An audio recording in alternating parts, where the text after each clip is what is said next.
My name is Martin Ramos. I'm the owner and operator out here with my family of Kona Skate Park.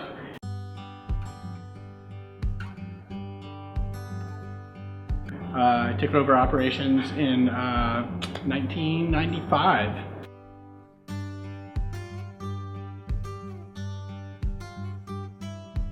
I'm skateboarding around the neighborhood. Kids would be saying, oh, you know, there's a skateboard park being built, and then you could see it right from the expressway. And so as, you know, we would drive by it, you know, with, you know, being in the family, you know, in the car with my parents, you'd be like, oh, that's that big hill they're building here at the skateboard park. So, I mean, so everybody in town kind of knew there was a skate park coming to town. It was built in '77 and went bankrupt twice in the first 2 years. Actually, first year and a half, it went bankrupt twice. One of my fondest memories, for sure, was coming up here to buy a skateboard for Christmas. So that was cool. And that was, of course, before we owned the park. But I can remember putting the board back in Dad's car. I had to sit there until Christmas Day. And so, you know, my dad was kind of an entrepreneurial kind of guy. He had a regular, you know, office job working at Baptist Hospital, but had already kind of opened a couple little pool hall bars and fixed them up and sold them. And so he kind of looked at this as an opportunity for a family business. And I was already kind of into skateboarding, and he'd already been, you know, like as little kids growing up, we all went to the roller skating rink. And so he saw that as like, all right, this could be kind of like the skateboarding park, but, you know, similar to what the roller skating rink was for the families and stuff. So, so yeah, I got kind of lucky that, that's the way things went for me.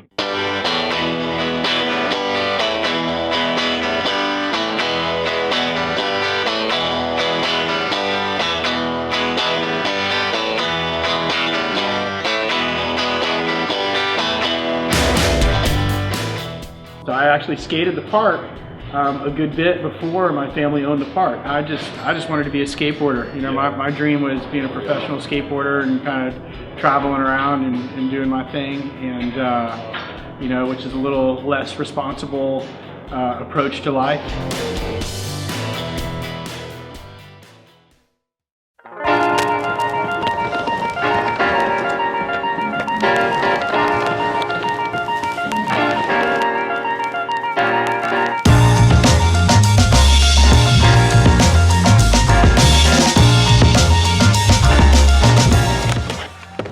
Nate Shellhorn. I've been skating about 10 years now, I suppose. It was 2002, actually. I was in 7th grade, and inlining used to be a thing, like inline like skating. That used to be a real big thing, so that's what I was doing when I came here. You guys like can't show that. But we were looking at some home videos the other day with my pops, and we saw some videos of us like cruising around and like doing little jumps and stuff. So that was my first taste of Kona, was rollerblading.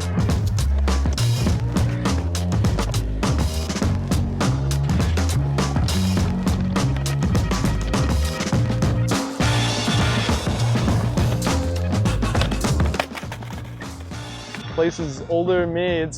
And you could tell, you can look at some of the concrete, some of the I mean, there's definitely, it shows its age, but it's still fun, and you have people from all over the world coming out here.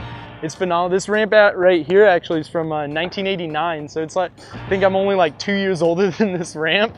So, I mean, it's just fun. You can't skate anything like this anywhere else. It's something, you can't see this like 70s style skate park anymore. They don't build them like this. Even when they try to replicate it, it's not the same. It's just completely different concrete, completely different building materials. A lot of history here too. You had like one of the first drop-ins ever on the tombstone over there. Used to call it a Vader elevator drop. It was like a trick in and of itself. Some of the first big contests were here. A couple Thrasher covers were on this ramp, the old one that used to be here before they put the concrete one in. So, I don't know, it's cool. A lot of history. I remember it came out, it was in Tony Hawk's Pro Skater Tony Hawk's Pro Skater 4, and I remember that came out and everybody was like, oh man, Kona's that. I was like, no. I was like, oh, what? It's there.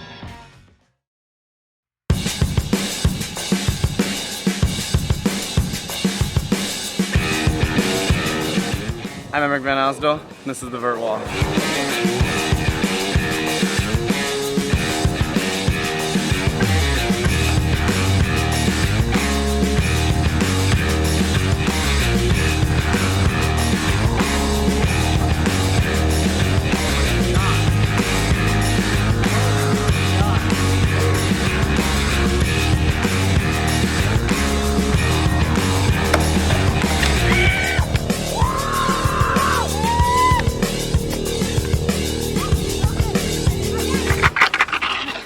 I don't think that's happening today.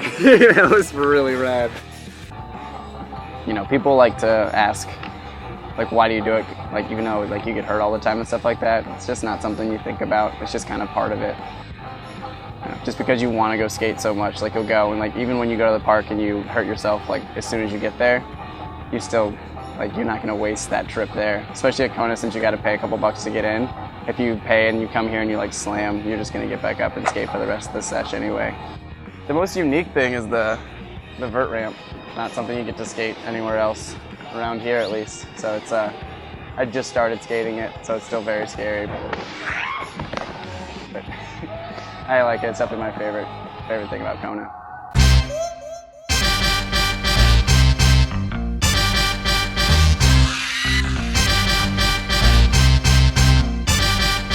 I skate like, okay, on school days, it'd be like 4 or 5 hours, but weekends, it'll be like all day. Kona has has way better people. I know a lot of people now because of it, and I've been to a lot of places because of it. I wouldn't be in all the places I am now if I was like playing football or basketball or something like that. It's like, you don't have to dress a certain way. You don't have to have, like, you can skate however you want. You don't have to like learn a certain trick. Like, if you just want to cruise, you can cruise. If you want to learn tricks, you can do it. Like, you can do it all on your own.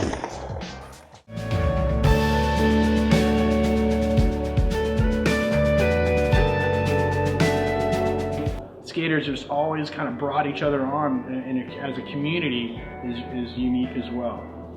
So, you know, those experiences, you know, mean a lot to kids growing up, and to been here so long and to see it come full circle where, you know, parents want to share that same experience with their kids or with their grandkids. You know, it's just, you know, that's why no one else can run this place.